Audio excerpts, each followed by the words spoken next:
It was our desire to remind you that you are vibrational first, which means you got to pay attention to something other than what you're seeing and hearing and smelling and tasting and touching, because while that is vibrational interpretation, most people don't know that.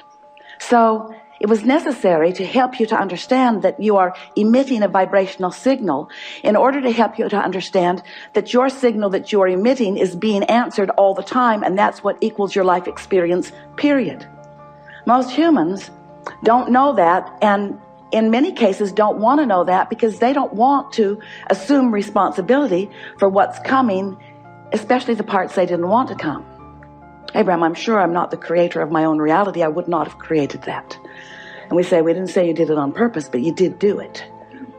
You did do it. Sounds a little blameful, doesn't it? You did do it. But when you realize that you have creative control of your experience, because you have vibrational control of your experience, because you have focused control of your experience, because you have the ability to focus, then you say, all right. But then when it's hard, you say, not all right. This shouldn't be this hard. This shouldn't be this hard. And then you say something, which is the last thing we ever want to hear from you. I'm not good at this. But you are good at it. You just don't know you're good at it. You just haven't practiced being good at it in the way that really gives you the clarity. And that's really what we're going to be talking about here today. If you've been following us for a while, you've heard us say that you are the creator of your own reality, blah, blah, blah, enough of that. And that you live in a vibrational universe, blah, blah, blah, blah, blah. Enough of that already. But you do, and you are. So, blah, blah, blah. So, here you are, the creator of your own reality. And life is constantly throwing things at you, isn't it? Well, it's not really like that. Life is happening around you, and you're observing, but it really isn't after you. It's not testing you. It's not challenging you. It's just being around you for you to observe. It's just this magnificent palette for you to play in. So life is happening around you, and you are participating in it through your observation, through your memory, through your awareness, through your conversation. You're participating in it. And as you are doing that, you are coming to lots of conclusions, many and every day, of what you want. Because life helps you to know what you don't want. You know what you don't want, you know what you do want, you know what you don't want, you know what you do want. It's just this wonderful variety or contrast that helps you to come to important personal conclusions. So these conclusions happen within you, and we've been calling that step one, because the variety, the contrast that surrounds you, causes you to ask for what you want, whether you use words or not. You just constantly keep coming to personal preferences. You were born like that. You've always been like that. You will never stop being like that. We want you to accept that you are like that. It's a good thing. Step one is a really, really good thing. You're asking constantly. It is the basis of the expansion of the universe. It's a wonderful thing. So you're asking, step one. Step two, not your work. That's where law of attraction and the source within you answers what you're asking for. When you emit a signal, the signal is answered. So ask, answer, ask, answer, ask, answer. But your discomfort is that there often appears to you to be quite a time gap between your asking and the universe answering. But there is not a time gap between the answer. There's just a time gap between you getting up to speed with the answer. You say, hey, Abraham, that can't be right, because I want it. I'm paying attention. If it were there, I would know it. And we say, it comes in a vibrational form first. And you say, oh, so that's the catch. You're giving me something vibrational that I can't see or hear or smell or taste or touch. So you can say all day that when I ask, it is given. Write a book about it if you want, Abraham. You can say that all day, but to me it doesn't feel like it's being given. And we say that's because you're in a different frequency from what you're asking for. You have to line up with what you're asking for. In other words, when you want more money because you clearly do not have enough, when you feel frightened or bound or in trouble financially or just not satisfied, when you feel that way, you are that way. And you say, no, I feel that way because I am that way. And we say, no, you am that way because you feel that way. In other words, it works differently than you think it does, but you've been observing it for so long, you don't know which came first. But what comes first always is your vibrational countenance. And then the manifestation just matches what you feel like. So if you want more money and you feel like you don't have enough money, you can ask all day, all day, all day, every day. You can write long lists of it. But if in your belly, if in your being, if you're feeling the fear or the absence of money, then you've got a vibration going that's different from the answer that you seek. You want more money, but your vibration says, I don't have enough. And the universe says, and law of attraction answers you with what you're feeling. So a lot of our physical friends, especially in the beginning, say, well, then it doesn't seem like I can get there from there. It doesn't seem like I can get to where I want to be from where I am. Because if I am missing something that I want, and I'm aware that I'm missing this thing that I want, and in fact, the reason that I'm speaking about it so clearly is because it's missing, and that's why I want it, then how do I get there? And we say, you have to feel like it feels to have it. And you say, okay, then give it to me and I will. And we say, just try a little bit. Just try a little bit to not activate within yourself so often the vibration of what's missing, and focus yourself into activating the vibration of what you want. It is not as difficult as you think. So, step 1 is contrast causes you to ask. Step 2 is it is given vibrationally, so there is no gap really. Step 3 is you have to convince yourself there's no gap. That's the work. You got to feel it as if it is in order for it to be. And we know you balk at it, but many of you are practicing this and are finding it. Many of you are understanding the laws of the universe, and you're finding ways to focus yourself into feeling good without needing all of the evidence to be there first. Do you hear how important that is? If you don't need the evidence for what you want to be there first before you feel it, then you are able to accomplish the vibrational countenance of it before it is, which means now it must be.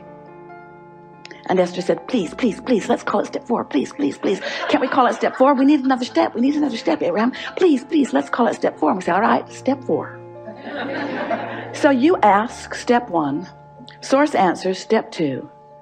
You allow it step 3. But now we've been talking to you for a while. You've been keeping up with this pretty good.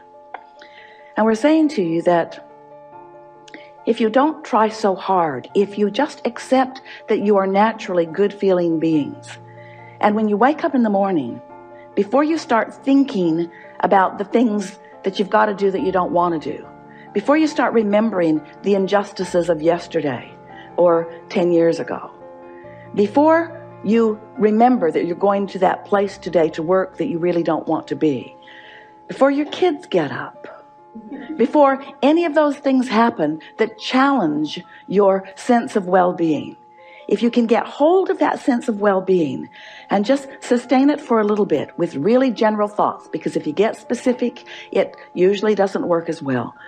Get into an attitude of appreciation and milk it for just a little bit. Law of attraction will help you out. Because law of attraction says that that which is likened to itself is drawn.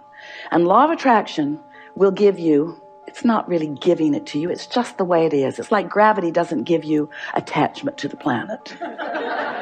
It just is. So law of attraction provides for you this consistent life experience. So, to make it very clear and blunt, we like blunt, you have 17 seconds to sustain this thought and move it into something even more powerful. 17 seconds, and another thought like it joins it. And there is power, manifestational power in that, crossing that 17-second mark that most people don't know about, or when they wake up, they would make very sure that they stay there for 17 seconds. So if you find a good feeling thought, or better said, if you wake up and don't introduce a not good feeling thought, because when you wake up, there's no thought. During that time of slumber, you have stopped the momentum of all thought. That's really an important thing to understand. You don't know that mostly because you wake up and you start thinking so fast that you pick up your momentum right where you were and start it all over again. But when you slumber, momentum of thought stops. Law of attraction is suspended for you. Your point of attraction is no longer attracting. So when you wake up, you have a really good possibility of getting out of the bed on the right foot, getting out on the right side of the bed. These are your words. We don't like them very much, but we thought you'd relate. You have a very good possibility of getting the vibration going the way you want it to go. And your best possibility is first thing in the morning. First thing in the morning, before there is any other momentum going. So we've been talking about this for a while. And Esther really listened. So she decided that she was going to wake up on that first morning and she was going to sustain her good feeling that she had awakened with. And she didn't make it until breakfast. Quite annoyed with herself, which didn't help. But the next day, she tried it again and didn't make it much past breakfast. Then she discovered that if she just wouldn't read her email, it would help. So her dominant intent became to sustain this feeling of well-being as long as I can. Just sustain it. And what she began noticing about the second week and third week and fourth week of doing that was that not only was it easy to find and maintain that frequency of feeling good, but there were all kinds of other benefits that began coming to her that these words won't give to you. You have to do it and find it yourself, because words don't teach. So we're just explaining to you what Esther experienced. She found a new clarity that was not within her before. She found a sort of stable ride. She remembered Jerry's story of shock absorbers. He used to tell a story about he got a new car. He was test driving it. It was a beautiful Cadillac, and it was in San Diego. And the salesperson took him down a road that Jerry thought no nice car should ever be on. And he was amazed at the ride that car gave him, even on a very bumpy road, because the suspension system, the shock absorbers were such that even though there were bumps in the road, he did not feel them in that car. And he used that analogy always, and it's the same analogy that we're offering to you here. When you find vibrational alignment with who you really are, and you sustain it for a period of time, what happens is you get shock absorbers. So even though the same sort of things may be happening around you, you might even see some of them, although law of attraction makes it less and less likely that you're going to participate on any personal level with anything unwanted once you begin sustaining this vibration of well-being. But the whole point of all of this, we don't want you to become so vibrationally snobbish. Esther says, I'm a vibrational snob. I like clarity and I will not accept confusion. But when you care about how you feel and you practice it until you're in this place where you are sustaining it more consistently, then you don't feel like you felt before. You know how when you first start knowing that you are the creator of your own reality, and you get feeling pretty good, and then someone says something that takes you away from your good feeling, and you think to yourself, I'm never talking to you again. I'm going to avoid you. You are a downer. But then you find yourself in a sort of state of avoidance everywhere. You can't watch television. You can't really go out in the world. You have to give your children away. You just can't barricade yourself into enough solitude to really maintain the vibration, and you give up so much by trying to do that. The benefit of alignment shouldn't have to pay the price of being a hermit. You should be able to practice your alignment until you're so good at it that you can go anywhere, be anywhere with anyone, and maintain your vibration. And let's call that step 4. Because Esther wants to.